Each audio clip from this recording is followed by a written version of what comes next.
Delvinjo të kërkojnë, japin 300 Napoleon. Dhe përgjigje këtij nuk së saliu për zorë, ai nuk ishte Zoragji. Pse e them këtë? E them këtë nisur nga fakti që ai kishte mundësi që të bëj një nga më të pasurit e Vlorës, se në 12-ën Ismail Qemali jo rastisht atë e bëri komandant të sigurisë publike. Është komandant i parë i sigurisë publike në shtetin e parë. Dhe anatemuan që pse merr njerëz pa shkollë, ai tha unë e marrta se i njoh besikërinë dhe trimërinë. Nuk më duhet shkollë. Dhe po të ishte ai i këtij kallëpi, siç shkruajnë këta Kalem Xhit, e atyre pjesës belerëve që shitën Shqipërinë për pasuri, dhe jo si Ismail Qemali e Abdul Farashi që shitën pasurinë për Shqipërinë, ai të paktën do kishte gjysmën e Vlorës kapital. Do kishte ulli, do kishte toka, do kishte edhe shtëpi të mirë. Dhe ai ka vdekur në mjerim të plot mbasi erdhi zogu, në një shtëpi me 10 metra katror. I ka vdek 2 djemë se s'kishën buktanin, një i ka vdek 9 dhe një 13 vjeç, dhe nuk la asnjë lloj pasurie. 2 pasuri la gjyshim. Pati, vetëm 2.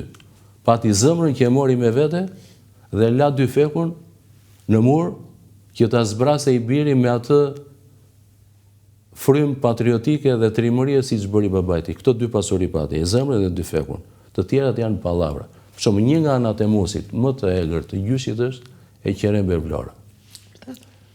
Tani, shtrohet pyetja, në cilin kohë, në cilin moment të historisë e Qerembe Vlora ka qenë krahun e popullit, kundërshtar i Ismail Qemalit. Në luftën e Vlorës është dënuar me vdekje nga populli i Vlorës si një nga bashkëpunëtorët më të ngushtë të pushtuesve italianë. Me ardhjen e fashizmit është nga ata që bekuan Viktor Emanueli. Me qeverinë e Krujës është ministër, edhe me gjermanët është ministër kur 600 djemë të Vlorës, burra dhe gra, qoheshin kampet e Matauzit. Dhe iku duke marrë poshtë këpucëve baltën e atë dheu si tradhtar. Ndërsa Salim Murati ishte jo vetëm patriot dhe adetar, po ishte edhe një burr qelibar. Ka karakteri. E diku është diferenca, tani nuk mund të flasim njerëzit kanë vdekur, historia ka shkuar me ta, por një pjesë prej tyre lën kujtime, siç e Qerembe Vlora la, dhe kujtimet e tij u kthyen pastaj në kod për Tiranën që se njeh atë kohë, ndërsa nga gjyshi juaj nuk ka pasur kujtime, ka pasur këngë, po këngë duhet i mbledh dikush. Kështu që kjo është një gjë e mirë që përballja bëhet edhe mbas shumë kohë mbas vdekjes, përballja bëhet me libra.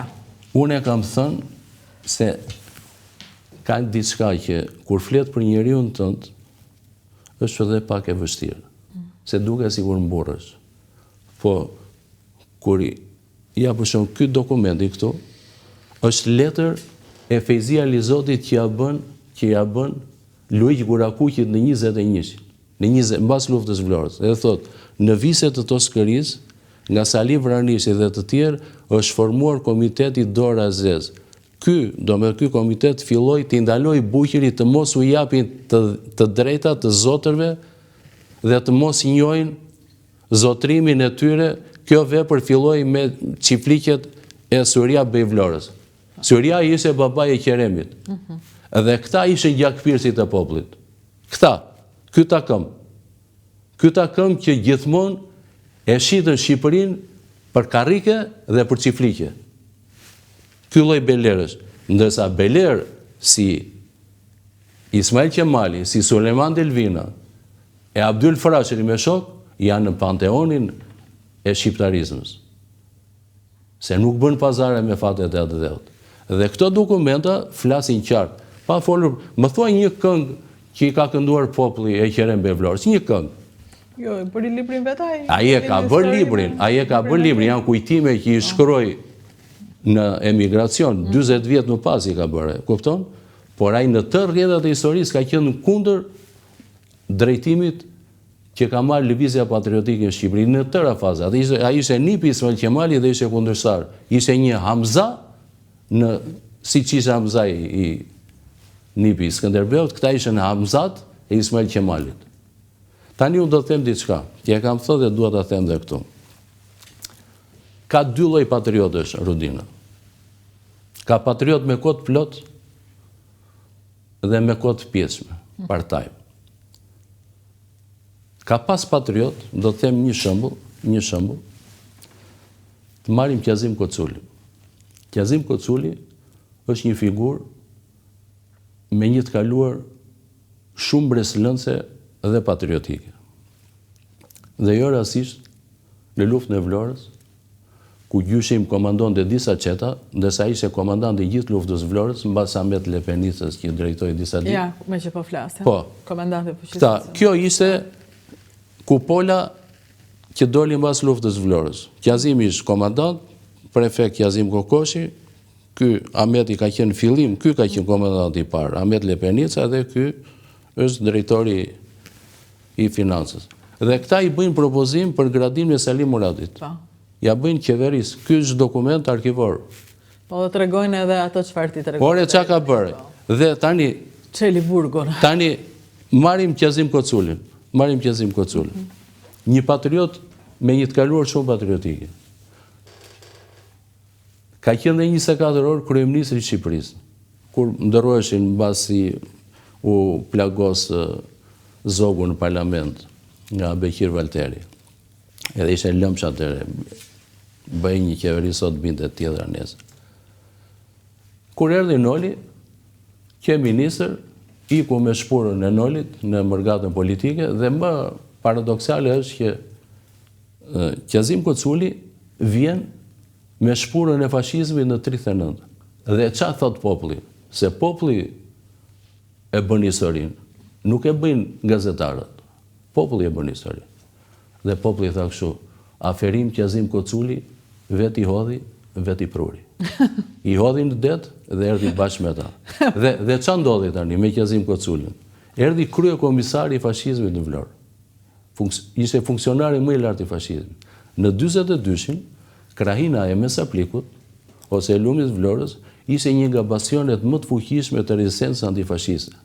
Dhe Mustafa Kruja, kryeministri, thot, Vlorës duhet t'i japim një mësim të mirë si vendi i trubullirëve.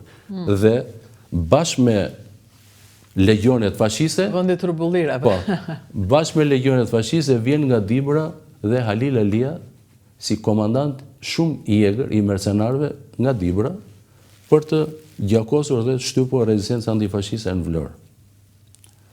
Dhe për këtë si mori dhe atë okejnë e Qazim Koculit, ta nuk është situata si që ashtu, kur vjen në Gjorm, është bërë një luftë 3 ditë dhe ata janë shpërdaluar shumë keq.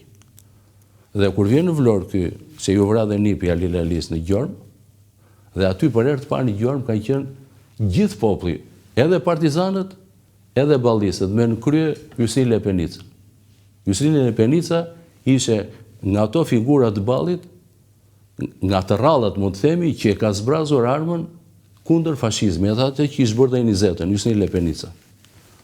Fundi ti prap, nuk pavarësisht nga historiografia komuniste, fundit atë e brau fashizmi. Në Gërhot Gjirokasë, edhe për mua është një figurë e nderuar. Tani, kur vjen në Vlorë, ky Halil Alia hakmerret ndaj Qazim Koculit se thot ti nuk na dhe situatë të qartë dhe e vret. Në kujtimet e disa njerëzve të shkolluar të asaj kohe, janë lënë dhe këto shënime i do t'i citojnë tani.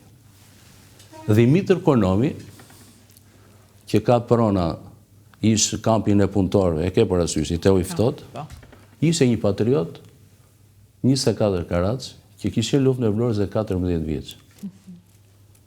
Dhe ishe i vetmi që shoqëroi trupin e Qazim Koculit me atë karrocën e komunales për ta varrosur. Dhe kur erdhi i kishte një klub e Nuit Ftohtë, kjo rini antifashiste me origjinë nga Bregu, Vunoj, Palasa, Dërmiu, i thonë, Barba Dhimitër, si vajte varrose e tha një krye fashist? Ti e patriotit. Edhe ai ju dha një përgjigje emblematike, thotë që dëgjoni. Mua, tha, me Qazim Koculin, tha, më lidhe miqësia dhe më ndau politika. Vajta, tha, i ta varros, se bashkë me të, tha, varrosa dhe politikën e tij të gabuar.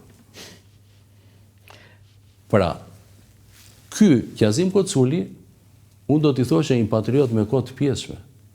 Dhe nuk thënë kot shkodranët, mos u mbursa e gjallë se ke ko me u korit.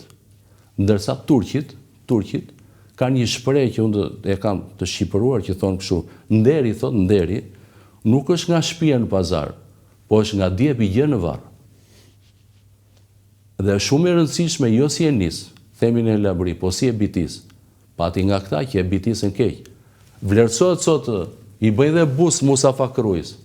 Po, Mustafa Kruja është një nga firmëtarët e pavarësisë në Vlorë. Po është varrosës i pavarësisë gjatë luftës antifashiste. A i shpjesë e historisë së kombit. Po jo ti bësh nderime të tilla. Kjo është e turshme. Dhe ne jemi vetëm i vend në Evropë, Rudina, që në emër të antikomunizmit vlerësojmë dhe fytyrat e kolaboracionistëve. Marrim një shembull. Te kjo pjesa patriot me kohë të plotë ato të pjesshme. Marshalli Petain në Francë është heroi i luftës së parë botërore. Në luftën e dytë i shtroi tapetin gjermanëve. Dhe De Gaulle nuk ishte komunist, ishte një nacionalist, figurë e madhe e historisë botërore, e mori përveshi dhe i tha, je 92 vjeç 94, dhe po ta kursej plumin, po do ngordhësh në burg, dhe në burg ngordhi Peteini. Dhe nuk ka sot në Francë një qeveri të majtë apo të djathtë që ta nderoj Peteini me atë që bëri gjatë luftës së dytë botërore. Po, nuk rishikohet. Ndërsa Sali Vranisi nuk ishte as akademi usharake, as shkollë partie, as tesra partie në xhep. E filloi jetën si komit dhe bashkëluftëtarët e tij i thanë kapetan. Dhe e mbylli si një hero i lavdishëm.